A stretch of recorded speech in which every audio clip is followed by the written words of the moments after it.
Welcome to One Bite is Everything, a podcast that connects every bite you take to the bigger world, sparking curiosity and inspiring you to ask more questions about the food on your plate. I am your host, Dana DePrima, and this week we're taking a step back to re-release a conversation that originally aired before the election of the new administration, but one that offers crucial insights into the political forces shaping our food system today. My guest is Sharon McMahon, known as America's government teacher, and the voice behind the popular Instagram account Sharon Says So. Sharon has an incredible way of making government make sense. And given everything that is happening right now, from budget cuts to trade disputes, this episode is a must listen. With new USDA leadership and sweeping policy shifts reshaping our food system, I wanted to revisit this conversation with Sharon as she breaks down the forces shaping agriculture in ways that are more relevant than ever. Before we dive in, I want to set the stage for why I'm bringing this conversation back now. When I first spoke with Sharon, we were on the cusp of a major shift in government leadership, and we talked about how power structures shape food and farm policy. Well, that shift has happened, and the very issues we discussed, USDA budget cuts, trade disputes, and farmers caught in political crossfire, are unfolding in real time. Since this conversation first aired, we've seen a push to roll back climate-related farm policies and data tracking, major funding cuts to farmer support programs, new tariffs affecting farm inputs like fertilizer and equipment. The insights Sharon shared then are even more relevant today. So as you listen, think about how these forces continue to shape the food on your plate. And next week, we'll break down the biggest moves from February that are reshaping the food system right now. Now let's get into it. Like, who would we be without farmers? Yet, so often they are so hard at work at what they're doing, but they don't step out from behind taking care of the animals, or they don't step out from behind the food that they're growing to talk to normal people, right? They're busy. And understandably, running a farm is an incredible amount of work. Farmers should not be part of the culture war. What they do is too important for us to spend time arguing about them. So in the same way that we can think of other topics that are just so important to Americans, things like Social Security, taking care of senior citizens who have been promised something, who worked their whole lives, relied on it. We can understand how important that is to society to continue to honor those commitments. And we can't just get new farms.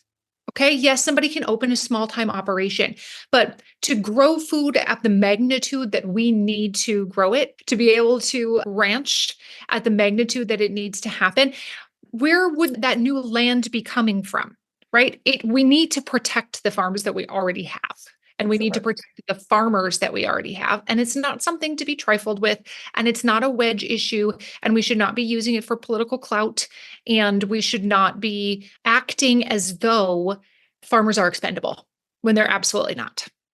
When you say that farmers are caught in this culture war, what do you mean?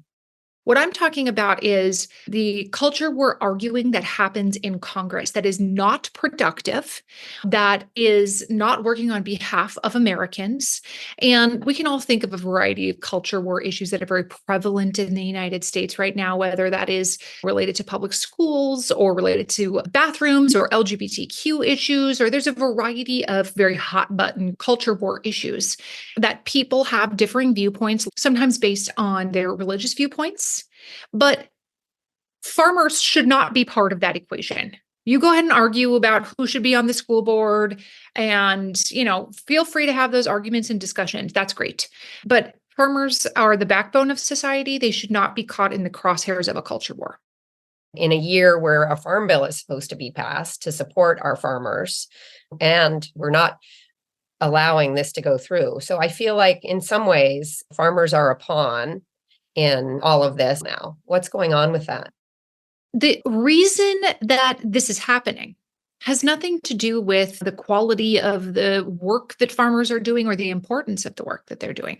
It is to make a political point. It is because it is more politically expedient for some members of Congress to engage in partisan bickering than it is for them to actually move the needle on passing legislation that impacts millions of Americans. Often in these omnibus bills that are made up of a variety of different types of topics, are things like SNAP benefits for children, so that families can get what is commonly referred to as food stamps to be able to make sure that their kids can eat. These are literal fundamental issues of society. And one of the big challenges here is thinking about why the incentive structure in Congress has become so distorted. It used to be, and I'm not one that just romanticizes the past and like, oh, it used to be so wonderful back in the 1920s and now it's not. There are certainly wonderful things about the past, but also we've made excellent progress in other areas.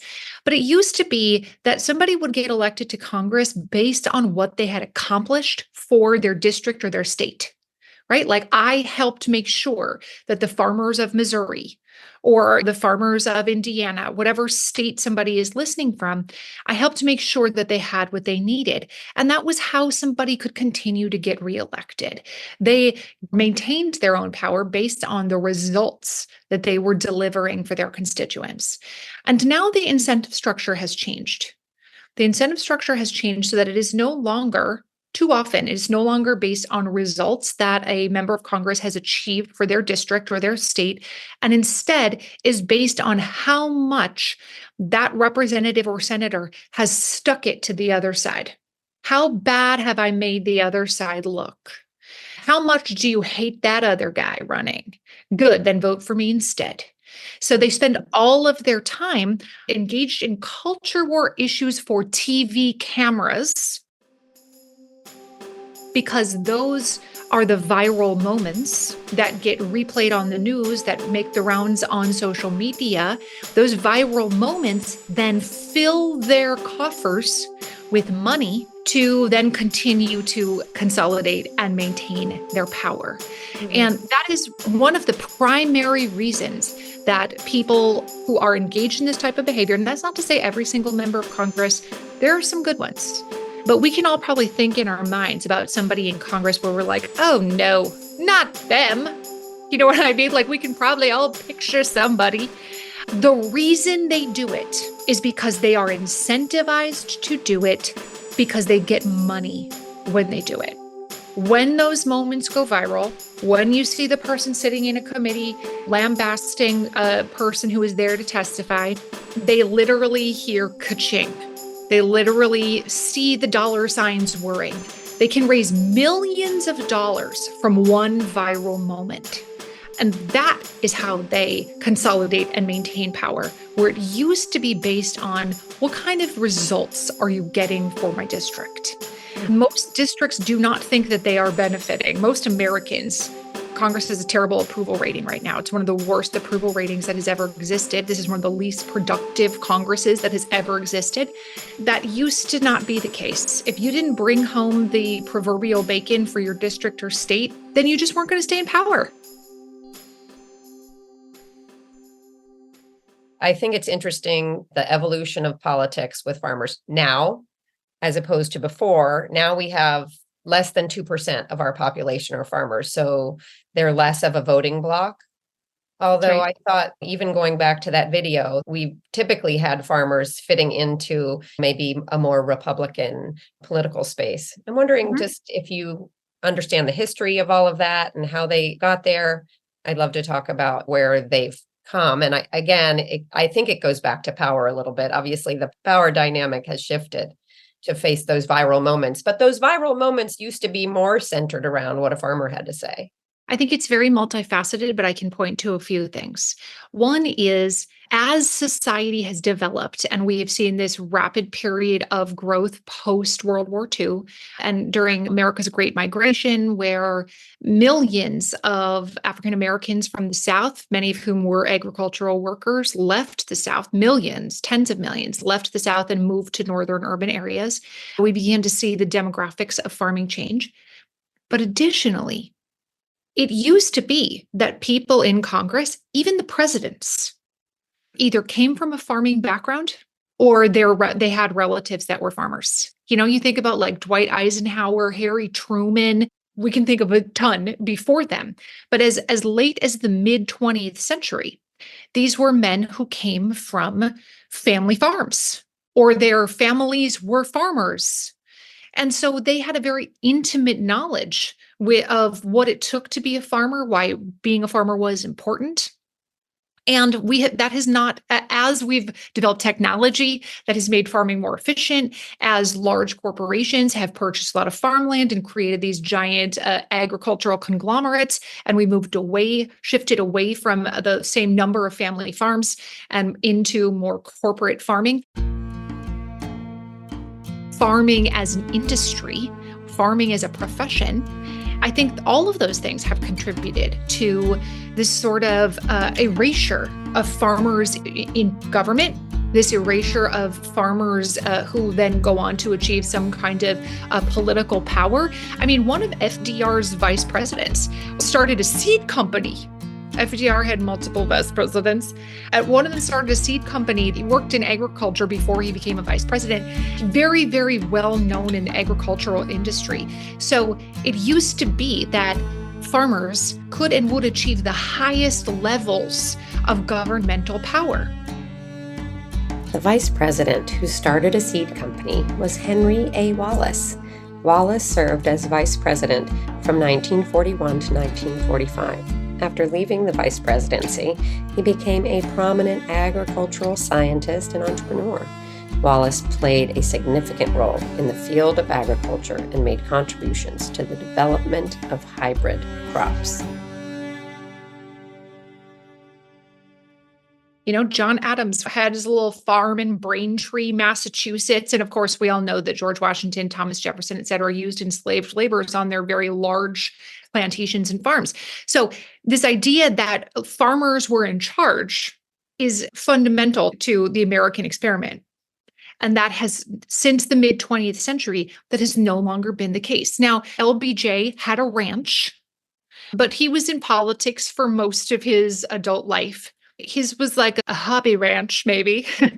His initials were LBJ and his wife's initials were LBJ. And so consequently, they named all of their children with the LBJ initials and they named their dogs with the LBJ initials. I think it was more like, we got some horses.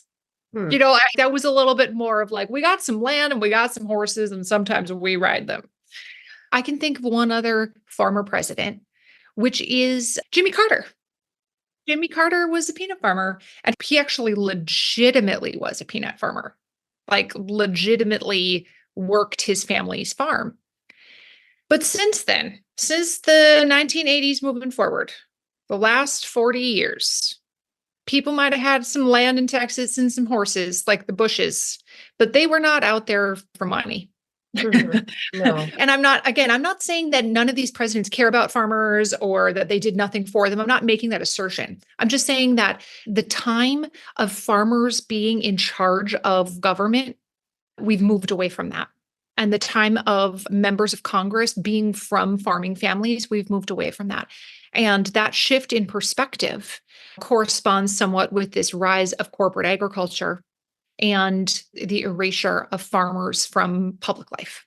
So when you're talking about somebody having a viral moment and getting money, right? Like, let me throw money at you because you said the right things. So we've got a lot of these companies. There's 4 major meat processing companies that control 85 to 90% of your beef and pork, and right? So that it's no longer controlled by farmers. Here's the thing that is interesting to me and kind of confusing. I hear from farmers, we don't want government regulations, just stay off. Don't Yeah. tell me what kind of milk I can sell. Don't tell me how to do this. Don't tell me what my inputs can be. Don't tell me how to Yeah. farm. I know how to farm. That's a cow. I know how to milk it. Okay. Yet then when you have what maybe started off as a farm and maybe contracts with family farmers becomes a big oligopoly or monopoly or however you want to call it, then farmers are like, wait a minute, like we can't actually make a living because there's this giant conglomerate of four companies controlling everything and making it impossible for me to even sell my meat. Let me backfill before we get into this. In the United States, certain big players pretty much call the shots in key areas like seeds, chemicals, meat processing, and grain trade. Companies such as Bayer, Corteva Agriscience, Syngenta, Tyson Foods, JBS USA, Cargill, ADM, and Bunge have a strong grip on these markets, creating an oligopoly or a monopoly of the farming industry. The presence of these big players in specific areas of the agricultural supply chain affects how the markets work, who gets to compete, and how money flows through the whole farming business. Who's going to defend farmers, big and small, against multinational companies that are controlling Mhm. our meat? That's a great question. My husband's family, longtime multi-generation farmers in Missouri, where they grew cotton, soybeans slowly over time. All of the family farms got bought up by large multinational corporations, and then they would get leased back to the family farmers who could kind of eke out a living, but it's not the same as owning your own land, as you well know. And we all know how valuable commercial farmland is. It's very valuable and it's very, very difficult to compete on price. It's really, really difficult for the average person to do that when you have somebody who has billions who can easily pay an extra 100K. And that's no skin off their nose. So, this is one of the perpetual challenges of living in the type of economic system that we have. Now, listen, there is no perfect economic system. Certainly, communism didn't work, right? Like, nobody's advocating for that. We know, additionally, that perfect capitalism, where the market literally controls everything, also does not work. And we know that it doesn't work because monopolies will develop. And that's the way it has always happened, is left unchecked, monopolies will develop, and those monopolies do not benefit consumers. And they do not benefit, in this case, family farmers. So this is the perpetual balance that is always trying to be struck with: how do we ensure people have the maximum amount of freedom to farm how they want? I don't need Uncle Sam telling me that I should plant this on April 11th. Like I got this. Right? I don't need your assistance. You don't know better than me. You did not grow up on this piece of land. Like, bye bye. It's perfectly understandable why people resist having government tell them what to do. Perfectly understandable. But on the other hand, allowing a capitalist system that will speed towards monopoly also does not benefit them.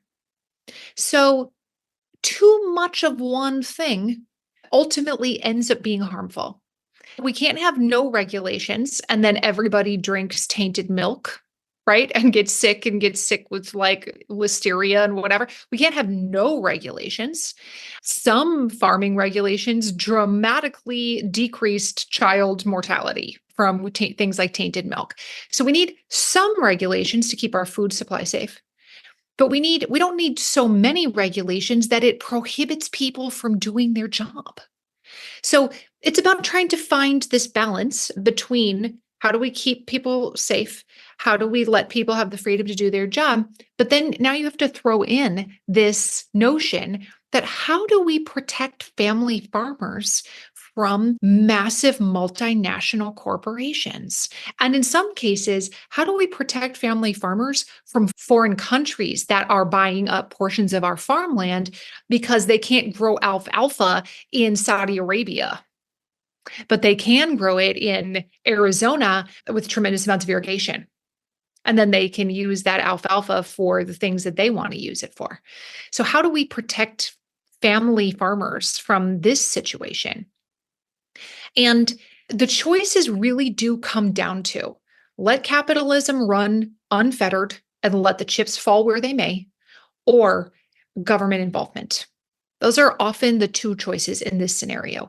Either the government needs to ensure that there is more competition by minimizing monopolies and limiting the power of foreign countries like China, like Saudi Arabia, limiting their power to purchase farmland in the United States, and these giant multinational corporations limiting their ability to continue to consolidate power, because that is what happens left unchecked, right? This is unrelated to farming, but just earlier this week, JetBlue and Spirit Airlines wanted to merge. And a judge was like, no can do. That is going to make a bad situation for the consumer. Having two separate airlines is better than one. And I think you can make a similar argument when it comes to these giant multinational agricultural companies being able to acquire each other and continue to consolidate and build their power and squeeze out everybody else. So probably the answer is we need to do a better job enforcing our antitrust rules to prevent giant monopolies from being formed. And in terms of what other regulations we might need, those are the types of things that I think Congress truly needs to hear from farmers on, right? I used to live off the grid in northern Minnesota, 20 miles from the nearest paved road. And we had a lot of animals, but we were not farming for profit. We had horses, we had cows, we had chickens, pigs, sheep, geese, but we were using them for our own purposes, right? That's my experience with farming. And then, of course, my husband's family has been farming forever. I don't farm. Like, I grow flowers, okay? I grow flowers for fun. I'm like, oh, look at my irises. My petunias are doing great. It's been so warm and humid. They love it. Who am I to tell farmers what they need? Who am I, right? I'm not the person that government should be listening to on this regard. Farmers are the people that government should be listening to in this regard. What is it that would be helpful to you? What is it that you need our assistance with? And also, what is it that you do not need our assistance with? I don't need you to tell me to plant this on April 11th. I sure do not. You know what I mean? But I alone cannot go up against these multinational corporations. That is where the power of the federal government has to be wielded. Sure. Because individual farmers can't do it on their own. And that is one way that I think farmers need to have more of a voice in government, just as all constituents who are being affected by legislation should have a say in what that legislation looks like, because they know what they need. And some dudes in a tie in a marble office, how would they know unless we tell them? Unless farmers tell them. So having a voice, I think, is an important component of making the system work better. Congress needs to hear from consumers as well, and that consumers should care about where their food comes from. Where I think that farmers need to have a bigger voice is in helping regulatory agencies like the Department of Agriculture, like the United States Congress, helping them understand exactly what the situation is so that they're not just, first of all, treating farmers like pawns, but also they're not writing legislation that actually harms instead of helps, because they are not connected to farming, because they went to business school or they went to law school or they were raised rich and they have absolutely no connection to where their food comes from. Is it right that those are the people who decide for farmers exactly what should be happening or what kind of regulations are needed? So I really do think that it's important to have, in politics, they use this word stakeholders. This word stakeholders is kind of like, I don't like it. But for lack of a better term, The stakeholders need to have a seat at the table, and too often they do not. Now, that's not to say that they should have the only seat and that consumers should just completely ignore the very real issues that farmers are facing. That's also not to say that Congress won't pay more attention. If more people bring attention to it, the better this will be. And that's one of the ways that I think your platform can assist consumers is in helping them understand what the issues actually are because farmers have become so invisible and people are very removed from their food supplies. The average consumer has no idea. They have no idea what's going on. And so providing education to people, as you do, is tremendously important. And also, farmers need a seat at the regulatory table, for sure. Yeah, I agree with that. I agree with that. The education of consumers to be like, okay, you're not farming anymore. It's okay. You can buy your groceries from a farmer or from a supermarket, but you should care about them. So don't leave it to somebody else because ultimately it's your food, it's your health, it's your family traditions, it's your planet. And it's your money. Economy. It's your money when there are lots of government policies that impact the cost of food. Immigration policies impact the cost of food. As we know, there's a lot of immigrant labor involved in agriculture. So this is a much more multifaceted issue than just, Bob in Iowa who has a dairy farm. It's all incredibly complicated and interconnected. I do feel for farmers where they are like, well, they're not even voting on the farm bill. So obviously they don't care. I can completely understand why they feel that way. Yeah. And they're not wrong to feel that way. They're not wrong because if farmers were a priority, they would treat them as such. So they're not wrong to feel this way. I completely understand the sentiment.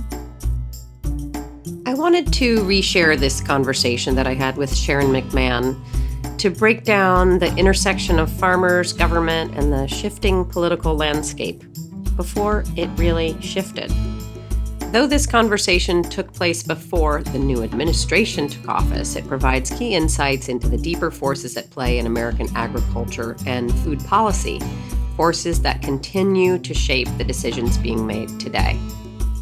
I wanted to share this conversation with you in advance of next week's episode, where we will take a hard look at the biggest political moves that happened in February and what they mean for farmers, for food security, and for the future of our food system. We will cover everything from USDA budget cuts to the fight over climate data, farm worker deportation fears, and the implications of new trade tariffs. I hope that you'll take a moment to share this episode with a friend. I'm your host, Dana DePrima. Remember, every bite on your plate is connected to something much, much bigger. Keep asking questions, seeking answers, and I will see you right here next week on One Bite is Everything.